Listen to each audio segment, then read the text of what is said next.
धारी की जय गुरवे गौरचंद्राय राधाय गिरिधारिण व्रजाय व्रजवल्लभ भक्तेभ्यश्च नमो नमः। नारायणं नमस्कृत्य नरं चैव नरोत्तमं देवीं सरस्वतीं वैष्णवीं ततो जयो मुदीरयेत्। हरे कृष्ण कृष्ण कृष्ण हरे हरे, हरे राम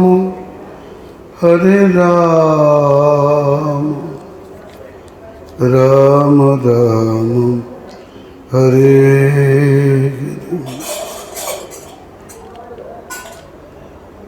कृष्ण प्रियोत्तमं वंदे उद्धवं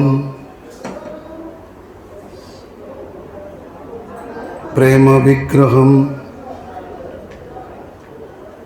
जो गोपीनां पादरेणुं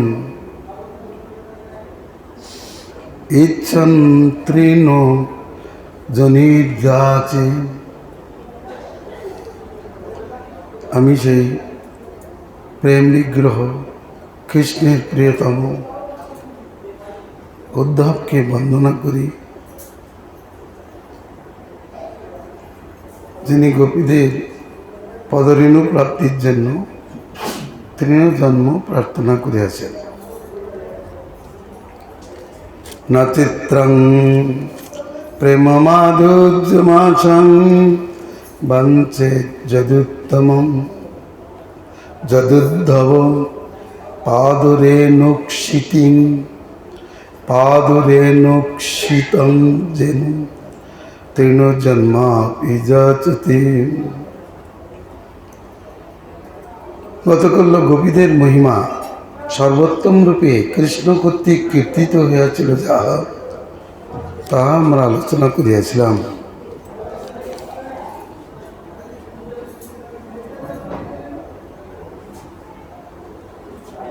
ভগবানের বাঞ্ছিত ভক্তই গোপীগণ।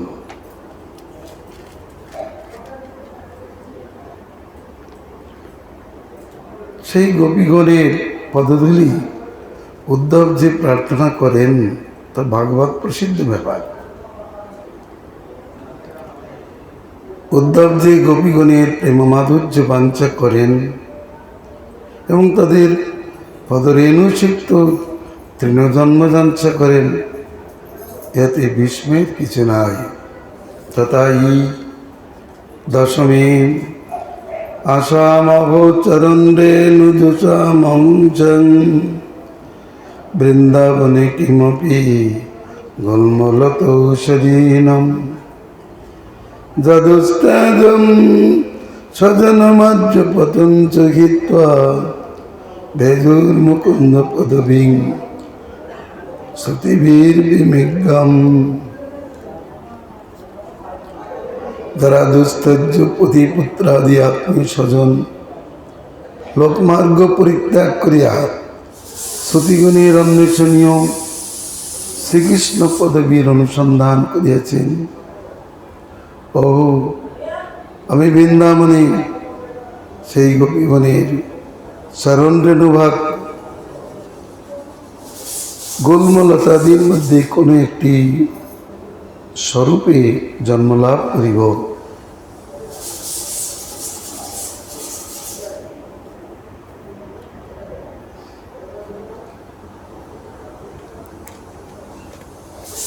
গোপীদের সঙ্গে কৃষ্ণের প্রতি তাদের ভক্তিভাব দর্শন করে অত্যন্ত বিস্মিত চিত্তে উদ্ধব তাদের প্রশংসা মুখে বন্দনা করিয়াছেন।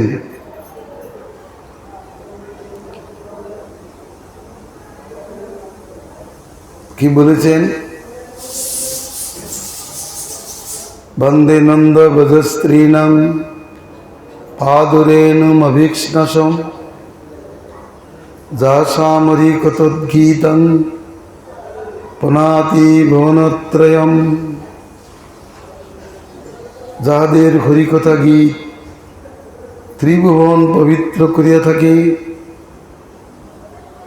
আমি সেই নন্দব্রজস্থিত গোপীগণের গানকারী গোপীগণের পাদরেণু পুনঃ পুনঃ বন্দনা করি। বন্দে নন্দ ব্রজস্ত্রীণাম পাদরেণুমভীক্ষ্ণস, আমি পুনঃ পুনঃ বন্দনা করি। এইটুকু বলেই তিনি ক্ষান্ত হননি, তারপরেও প্রার্থনা করছেন শুধু বন্দনা করলে তো কাজ হবে না, সে ধুলি যাতে আমার মস্তকে পড়ে তার জন্য আমার প্রার্থনা করা দরকার।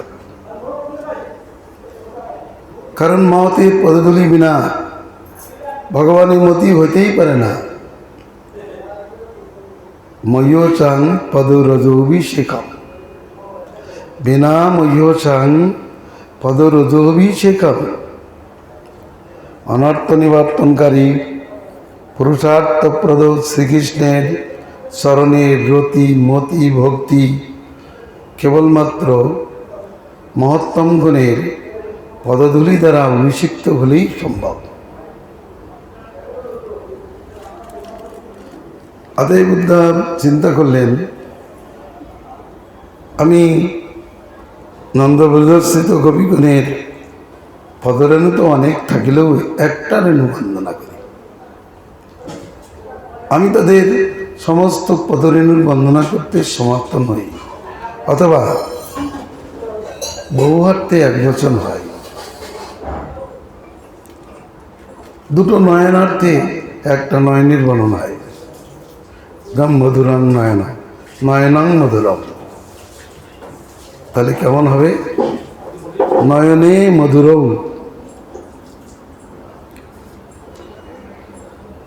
নয়নৌ মধুরৌ, নয়নৌ মধুরৌ হওয়ার কথা ছিল, কিন্তু বলেছেন নয়নাং মধুরম।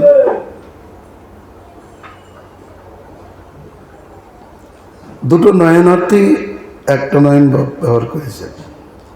ব্যাকরণ মতে এরকম হয় যে আমি একটা পদরেণু বন্দনা করি, যাদের হরিকথা গীত ত্রিভুবনকে পবিত্র করে। ব্রহ্মরুদ্রাদির হরিকথা গীত ত্রিভুবনকে পবিত্র করিতে পারে না, কিন্তু গোপীদের গীত ব্রহ্মরুদ্রাদির সহিত ত্রিভুবনকে পবিত্র করে। সেই গীতে মোহিত হয়েছে ব্রহ্মাদি দেবতাবৃন্দ। ব্রহ্মা মোহিত হয়ে তাদের পদরেণু প্রাপ্তির জন্য 60,000 বছর তপস্যা করেছেন। মহাদেবও এরকম তপস্যা করেছেন, তাদের অপ্রাপ্য। তথাপি গোপীদের পদরেণু ব্রহ্মাদি দেবতাবৃন্দের অপ্রাপ্য বস্তু, তারা লাভ করতে পারে নাই, বহু সাধন করেও পারেন নাই। এর দ্বারা জানাচ্ছেন এটা সাধনার বস্তু না, এটা কৃপার বস্তু। কৃপৈক লভ্য না তো সাধনৈক লভ্য। সাধনা দ্বারা লাভ করা যাবে না। কৃষ্ণ প্রেম সাধনার দ্বারা লাভ হয় না, কৃপাতেই লাভ হয়।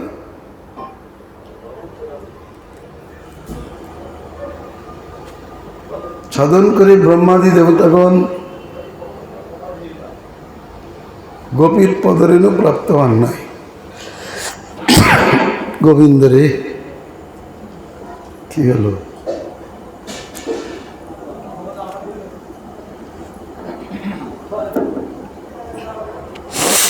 জয় গোবিন্দ।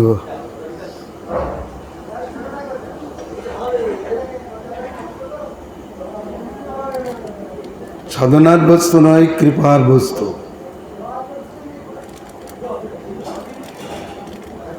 অতএব কৃপা প্রাপ্ত হতে গেলে তাদের চরণধনু দ্বারা মস্তক অভিষিক্ত হওয়া প্রয়োজন।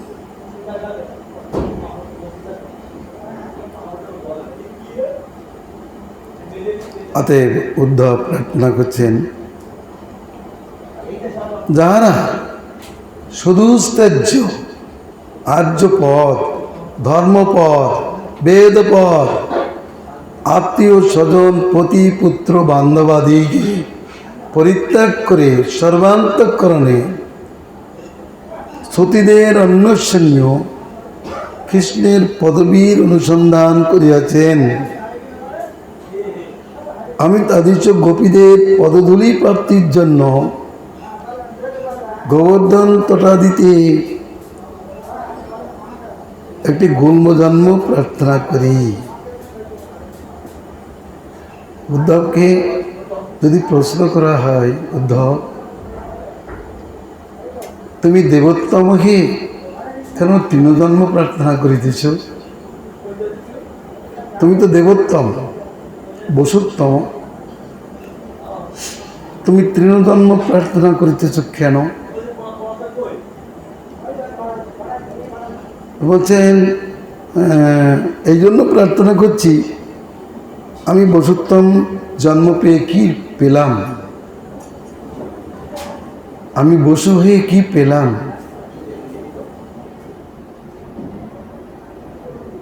গোপী যা পেয়েছেন তার কিছুই প্রাপ্ত হয় নাই।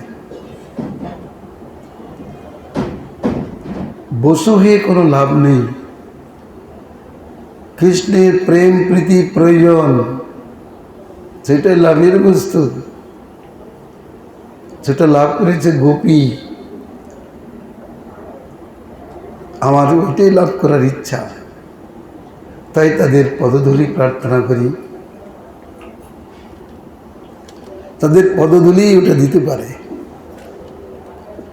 মতের পদধূলি কৃষ্ণের মতি দিতে পারে, কৃষ্ণের রতি দিতে পারে, কৃষ্ণের ভক্তি প্রীতি দিতে পারে, কৃষ্ণের ধামে গতি দিতে পারে। মহতের পদধূলি এতই সমর্থ।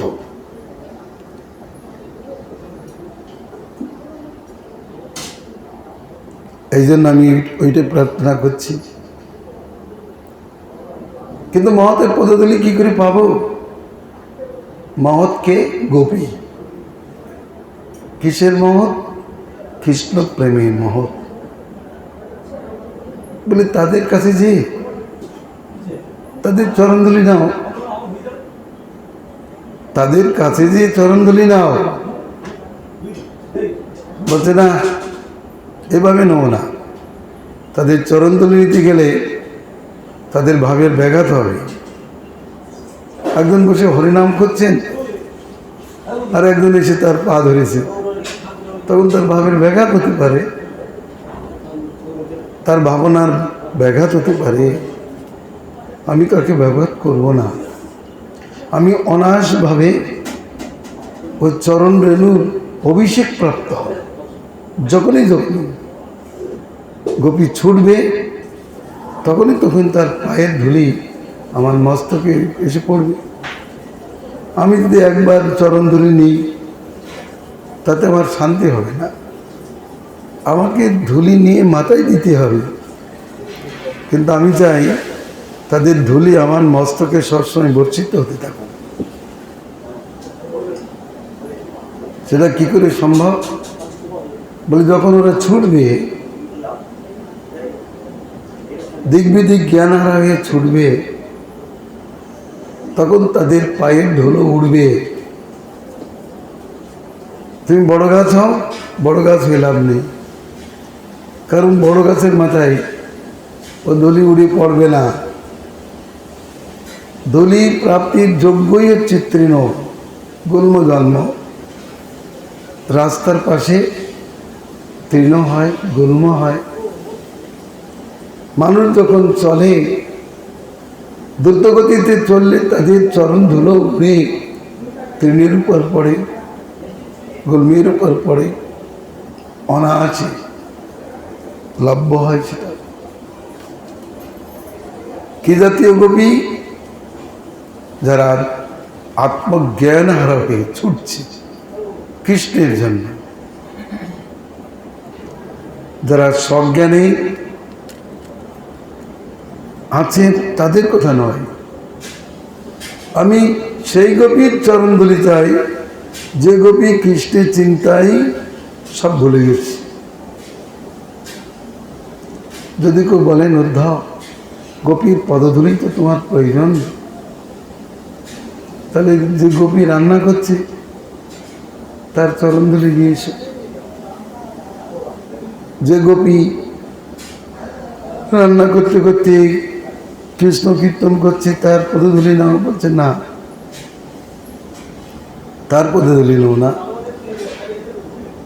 যে গোপী স্বামী সেবা করতে করতে কৃষ্ণ কৃষ্ণ বলছে তার পদধূলি নেবে কি? না। যে গোপী নিজের অলঙ্কার করছে, অলঙ্কার পরছে, নিজের অঙ্গসাজ করছে, আর কৃষ্ণ কৃষ্ণ বলছেন, তার পদধূলি নেবে কি? না। যে গোপী স্বামীর সেবা করছে আর কৃষ্ণ কৃষ্ণ বলছে, তার পদধূলি নেবে? না। কৃষ্ণ কৃষ্ণ বলল তার অন্য ধ্যান বা অন্য কাজ আছে, ধ্যান কৃষ্ণ থাকলেও তার কাজ আছে অন্য। না, কায়মনোবাক্যে যার কৃষ্ণ চিন্তায় এক হয়ে গেছে,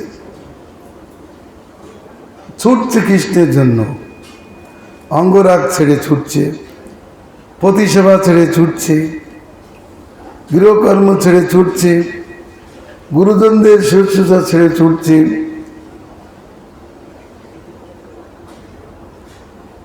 তাদের পদধূলি প্রাপ্তির জন্য আমার বাসনা। যারা কৃষ্ণ চিন্তায় তন্ময়, এক তান হয়ে গেছে,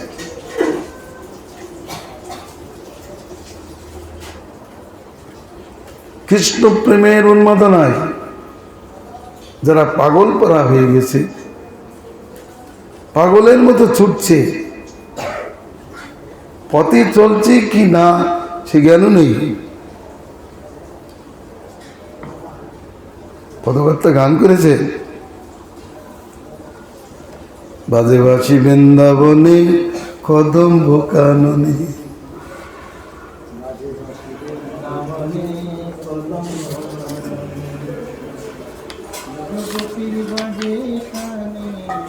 বাজে বাসি বৃন্দাবনে কদম্ব কাননে,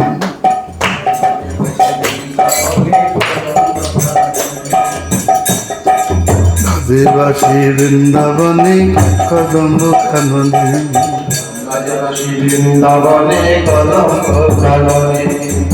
ব্রজ গোপীর বাজে প্রাণে, ব্রজ গোপীর বাজে কানে, ব্রজ গোপীর বাজে কানে আকুল করে প্রাণে, ব্রজ গোপীর বাজে কানে আকুল করে প্রাণে, বাজে বাসি বৃন্দাবনে কদম্ব কাননে, বাজে বাসি বৃন্দাবনে কদম্ব কাননে, দয়াহীন বাতের বাঁচি কতই জাদু জানে, দয়াহীন মাসের মাসি,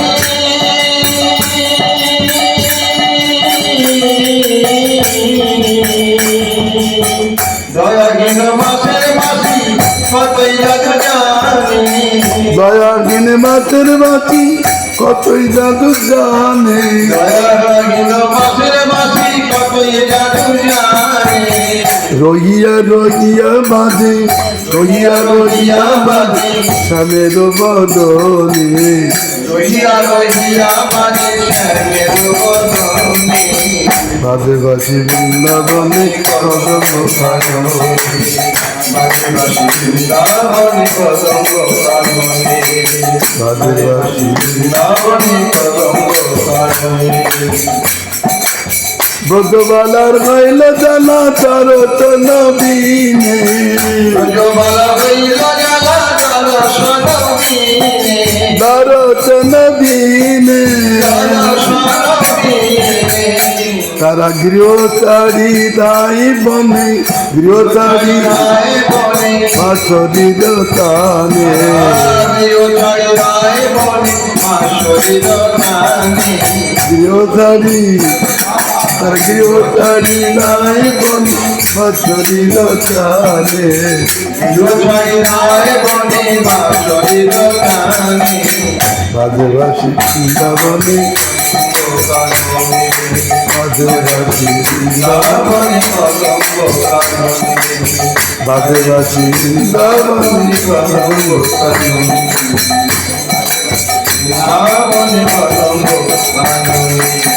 মরিচার দ্বারা বাকি অজর নয়নে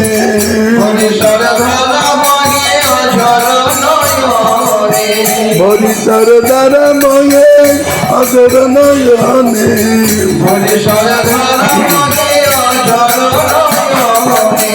দেখি বিদিক নাকি জানে দেখি নাকি মানে দেখি বিদিক নাকি মানে প্রেমানন্দ ঘরে দেবী বিঘ্ন মানে দেবী বিঘ্ন মানে প্রেমানন্দ মনে তারা দেখি বিদিক কি দিক কি দিক কি বিদিক কিছুই বুঝতে পারছে না দেখি বিদিক নাকি মানে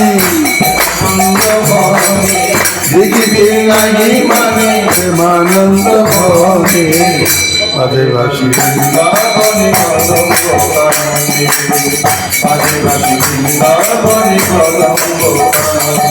ব্রজ গোপীর বাজি কানে ব্রজ গোপীর বাজি কানে আকুল করে প্রাণে আকুল করে প্রাণে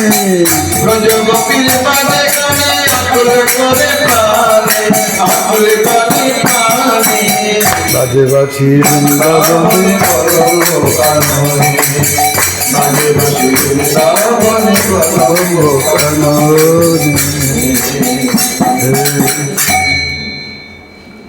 দিক বিদিক নাহি মানে প্রেমানন্দ মানে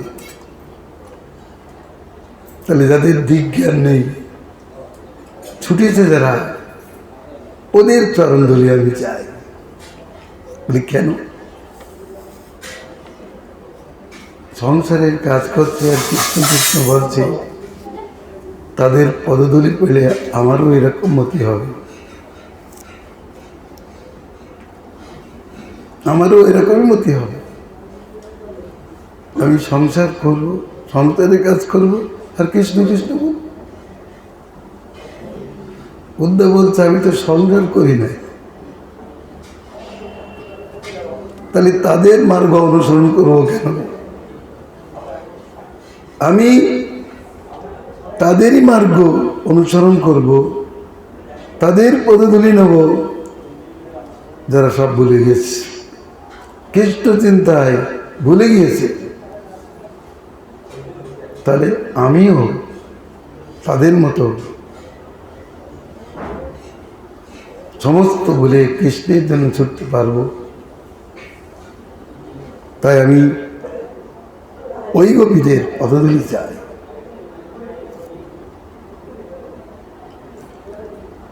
ভাবনার বিষয় যারা জনিযুক্ত শিবের পূজা করে তারা সংসার গতিপ্রাপ্ত হয় শিব যখন পার্বতীর চিন্তায় থাকে পার্বতীর সেই সঙ্গে থাকে তার পূজা করলে করে কারা যারা প্রবৃত্তি প্রধান বৈষ্ণবগণ কোন শিবের পূজা করেন যে শিব রাসের চিন্তায় বিভোর জগৎকে পার্বতীকে ভুলে গেছে বৈষ্ণব সেই শিবের পূজা করেন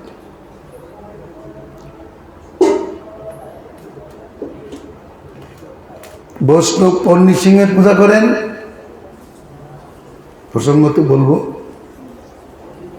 যে নৃসিংহ শান্ত, যার বক্ষস্থলে লক্ষ্মী, প্রহ্লাদ যার পূজা করছেন। প্রহ্লাদ পূজ্য, লক্ষ্মী বক্সা যে নৃসিংহ, সেই নৃসিংহ শান্ত মূর্তি, তিনি পূজ্য বৈষ্ণবের। যদি বলেন বৈষ্ণবগণ দাঁত খিটানো নৃসিংহের পূজা করেন, হিরণ্য কিছু করে বক্স বিতরণ করছেন, ওটা ভুল ধারণা। বৈষ্ণবগণ তো বীর রসের ভক্ত না, বৈষ্ণবগণ তো শান্ত রসের ভক্ত।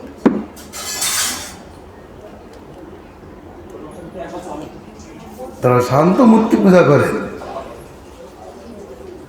বলে অনেক বৈষ্ণব করেন অবিধি, অজ্ঞানপূর্বক।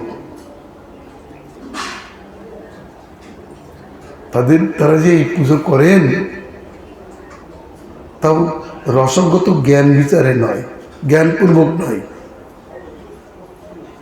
কারণ যদি বীর রসের, বীর নৃসিংহের পূজা করা হয় তাহলে বীরত্বের উদয় হয়। শান্ত নৃসিংহের পূজা করলে শান্ত রস হয়। সেবকবিহীন সেব্যের পূজা করতে নাই। আমার শাস্ত্রে যেমন বলেছেন ভক্তবিনোদ ঠাকুর, একক মাধব যে পূজন করে সে অজ্ঞানী। আশ্রয় সহিত বিষয়ের পূজা। প্রহ্লাদ পূজিত লক্ষ্মী বক্সা যে নৃসিংহ, তিনি হলেন বৈষ্ণবের সেব্য। যেখানে প্রহ্লাদ নেই, যেখানে নৃসিংহ নেই, এই লক্ষ্মী নাই,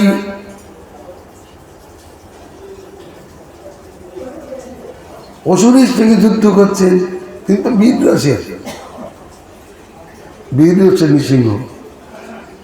আবার অনেকে বলেন আমাদের মঠ মন্দিরে একটু বীর রস না হলে ভালো হবে, যদি কেউ মারামারি করতে আসে। তাই বলি বসে কেউ, যে কেউ যদি মারামারি করতে আসে লাঠি তো ধরতেই হবে। এটা বৈষ্ণবের কথা নয়। প্রহ্লাদ বলেছেন নৃসিংহদেব আর হিরণ্যকশিপু যখন গদা নিয়ে উঠেছিলেন, তখন উনি কি আর একটা গদা নিয়েছিলেন তাকে মারতে বা ঠেকাতে? আর একটা গদা নিয়ে উঠেছেন কি? তিনি হাত জোর করেছিলেন। তার পিতে মার পড়েছে কি? পড়েনি।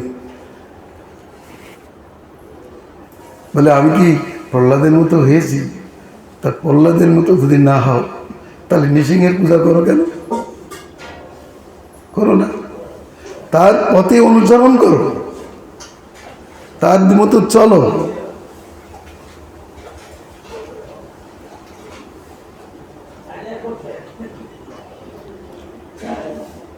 ওই শিবের পূজা করলে, জনিযুক্ত শিবের পূজা করলে, ওই চিন্তায় থাকলে মানুষের ওরকম প্রবৃত্তি হবে।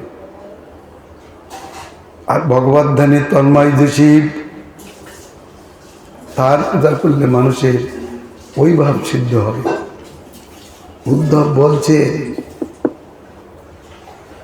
কৃষ্ণ চিন্তায় অনন্য যে কবি, আমি তার চরণধূলি প্রার্থনা করি। আর কৃষ্ণ চিন্তায় যে গোপী অনন্য হতে পারেনি, আমি তার পদধূলি প্রার্থনা করি না।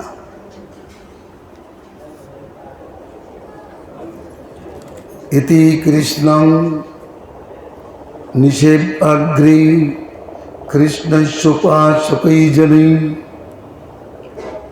সেবা প্রসাদ পুষ্পাদ্বৈ রঘুস্বং ব্রজ শুভ্রবম। অতএব কৃষ্ণোপাসক জনগণ অগ্রে শ্রীকৃষ্ণ পূজা করিয়া প্রসাদী পুষ্পাদি দ্বারা বধূ শুভ্রগণের অর্থাৎ গোপীগণের অবশ্যই সেবা করিবেন।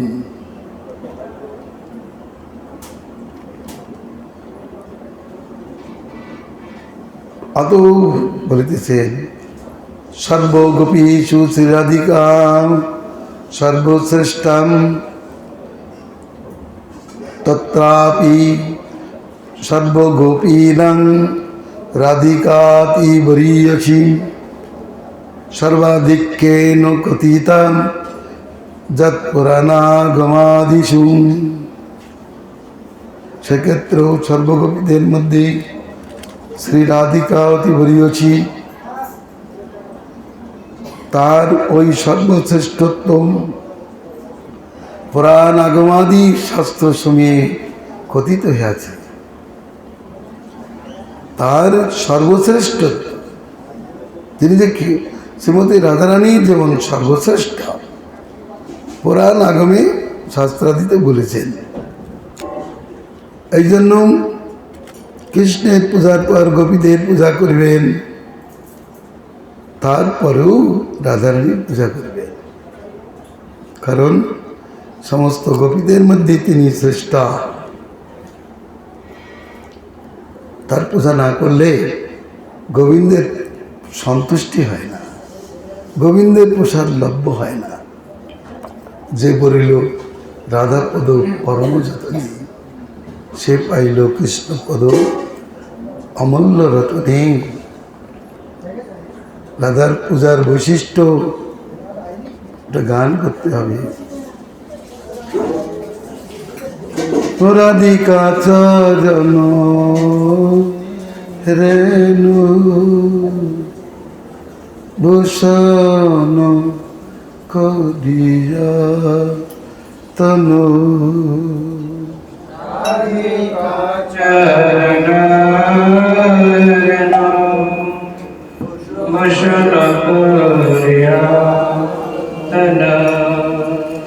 অনায়াসে পাবে গিরিধারী, অনায়াসে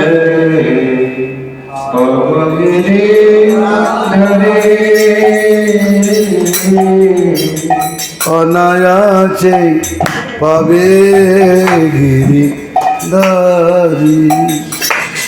অনায়াসে পাবে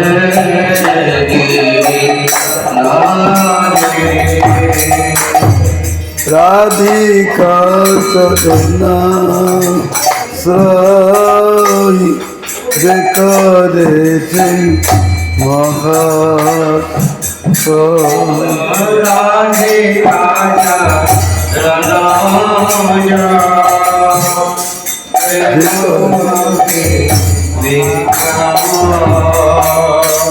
তারে মই যাও বলি হারি, তারে যাও বলি হারি, তারে মই যাও বলি হারি, তারে মই যাও বলি হারি। জয় জয় রাধান বৃন্দাবন জরধা,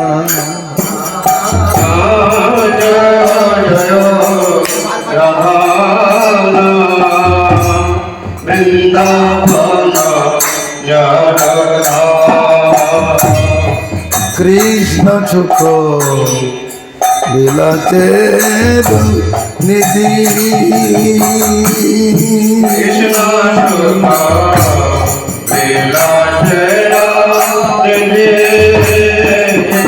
কৃষ্ণ সুখ বিলাতে নিধি, কৃষ্ণ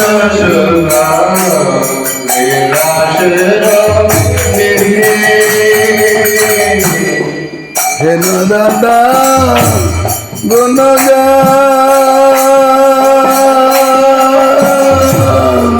না শুনিল মর গান,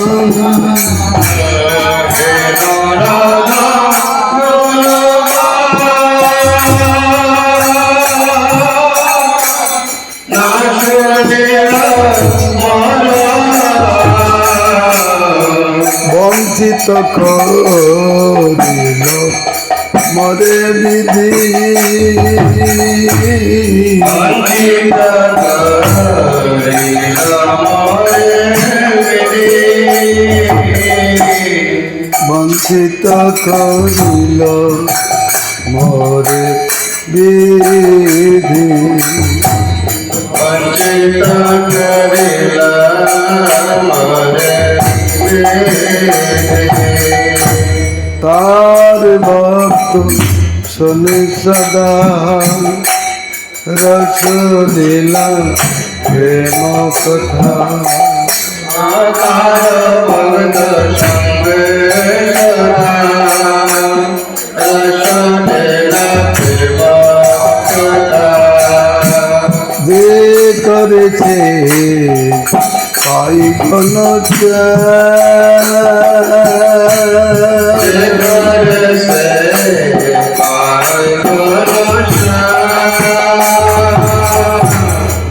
ইজতে দিন কাজে তার কবু সিদ্ধি না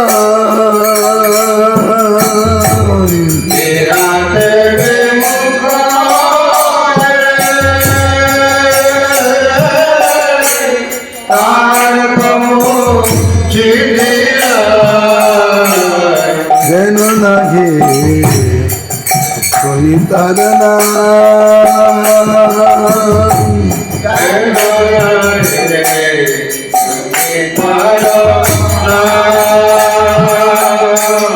যেন নাহি শুনি তার না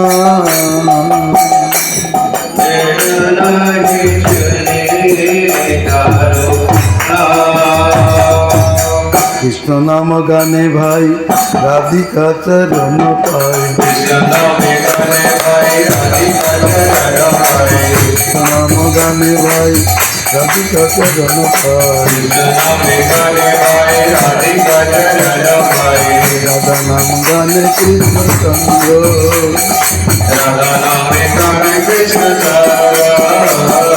সংকেতে কলিনু প্রথম রুদ্র মনের ব্যথা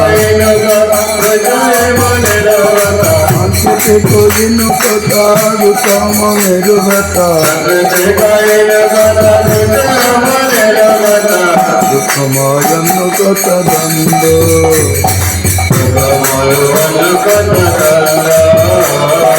দুঃখময় অন্য কথা দ্বন্দ্ব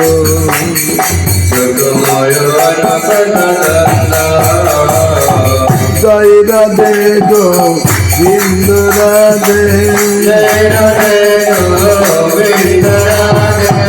জয় রাধে গোবিন্দ রাধে শ্রী রাধে গো বিন্দ রাধে জয় রাধে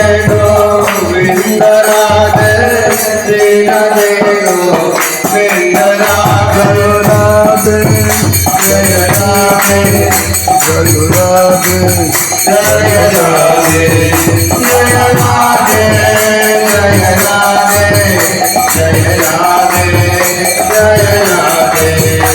জয় রাধে জয় রাধে জয় কৃষ্ণ জয় রাধে জয় কৃষ্ণ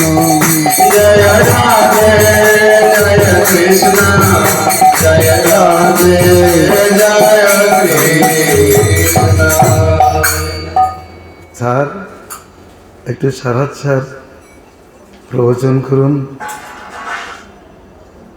हरे कृष्ण अति सुंदर भाव में गुरुदेव वर्णना कले जेतेबेले उद्धव आसी वृंदावन रे पहुंची से कहउछंती मते ई वृंदावन रो गुळब सदृश बा लता सदृश करि दियंतु सेतेबेले जदि प्रश्न करा जाय आपण काहे कि अन्य किछि न होई ए क्षुद्र गुळब बा